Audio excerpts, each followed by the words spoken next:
Comment traiter et guérir la glaire dans les selles? Mucus est une substance lisse et épaisse produite dans de nombreux endroits à travers le corps, y compris dans la muqueuse du tube digestif. Lubrifie les surfaces du mucus et permet de passer en douceur des matériaux. Une certaine quantité de mucus dans les selles est normale. Cependant, des quantités importantes de mucus et de mucus accompagnées de diarrhée, des douleurs ou de sang peuvent signifier une condition intestinale comme une infection ou une inflammation. Des quantités accrues de mucus dans les selles peuvent également se produire avec les cancers du côlon ou du rectum ou d'une obstruction intestinale. Des affections inflammatoires de l'intestin telles que la rectocolite hémorragique et la maladie de Crohn, peuvent entraîner des crampes abdominales et ballonnements. Diarrhée est commun avec ces conditions, bien que la constipation peut également se produire. De plus, le sang peut être présent dans les selles à la suite de dommages continus à la muqueuse intestinale. Mucus est utilisé pour garder ces zones du corps humides et contribue à déplacer la nourriture à travers l'œsophage dans l'estomac. Il est normal qu'une petite quantité de mucus pour attacher à l'alimentation se déplaçant à travers le système digestif ait être sécrétée avec le tabouret. Toutefois, si une grande quantité de mucus apparaît dans les selles, c'est un signe que le système digestif est en détresse.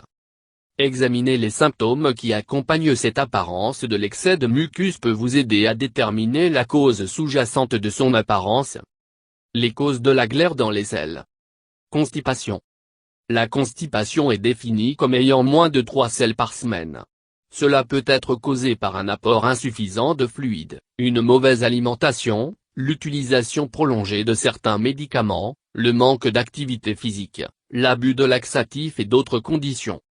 En plus de ne pas passer à un mouvement de l'intestin, constipation peut entraîner des difficultés selles passant parce qu'il est devenu dur, des ballonnements, des douleurs ou une sensation incomplète quand on finit par faire un mouvement de l'intestin.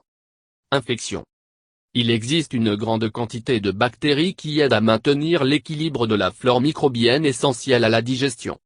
Si ces bactéries essentielles sont submergées par des agents pathogènes, il peut avoir un impact sur la capacité de l'organisme à digérer les aliments correctement. Les virus, bactéries ou parasites peuvent entrer dans le système digestif et provoquer une gastro-entérite, conduisant à une inflammation des intestins ou de l'estomac.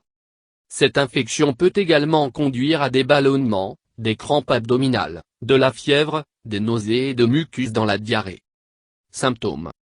Mucus dans les selles peut accompagner d'autres symptômes affectant le tube digestif, y compris douleur ou crampes abdominales, enflure abdominale, distension ou ballonnement, anormalement selles malodorantes, selles sanglantes, le sang peut être rouge, noir ou goudronneuse texture, les changements de couleur des selles ou de consistance, la diarrhée, l'incontinence fécale, incapacité à contrôler les selles, gaz, nausées, avec ou sans vomissement, selles douloureuses.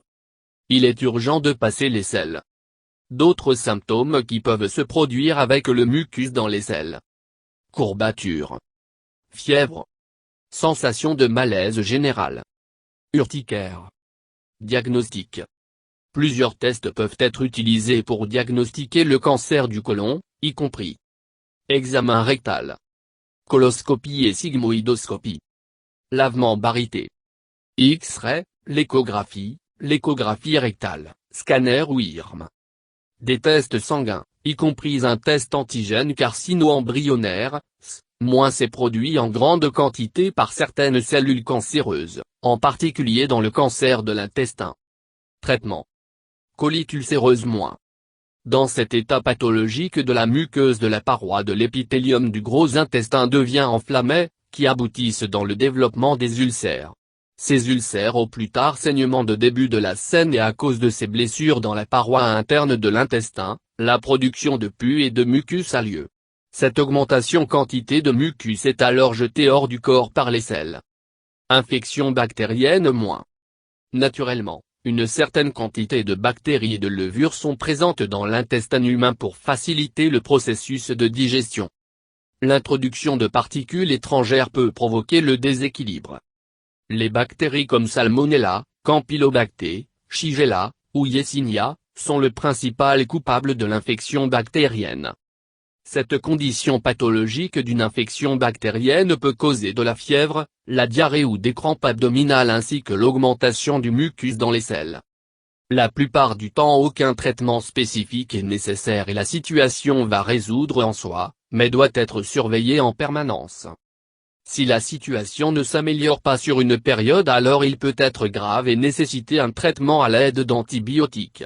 Il est toujours préférable de consulter un médecin. Une occlusion intestinale Occlusion intestinale est l'une des raisons pour lesquelles on trouve couramment derrière présence de mucus dans les selles. Elle est associée à des crampes abdominales, une distension abdominale, la constipation et des vomissements. Occlusion intestinale peut être à cause de diverses raisons comme perdre l'équilibre hormonal gastrique, faible consommation d'eau, augmentation de la formation de levures. Dans certains cas, il peut être à cause de l'obstruction anatomique nécessaire pour faire opérer pour guérir la chose. Syndrome du côlon irritable, HIB-. Comme pour la rectocolite hémorragique, le syndrome du côlon irritable, il y a augmentation de la production de mucus par la muqueuse épithéliale de l'intestin qui est ensuite passée à travers les selles. Il a été observé qu'avec la diarrhée du syndrome du côlon irritable prédominant, plus la formation de mucus est associée. La maladie de Crohn, CD-. Il y a une moindre quantité de la production de mucus associée à la maladie de Crohn. Glaire dans les selles est également associée à une fissure anale.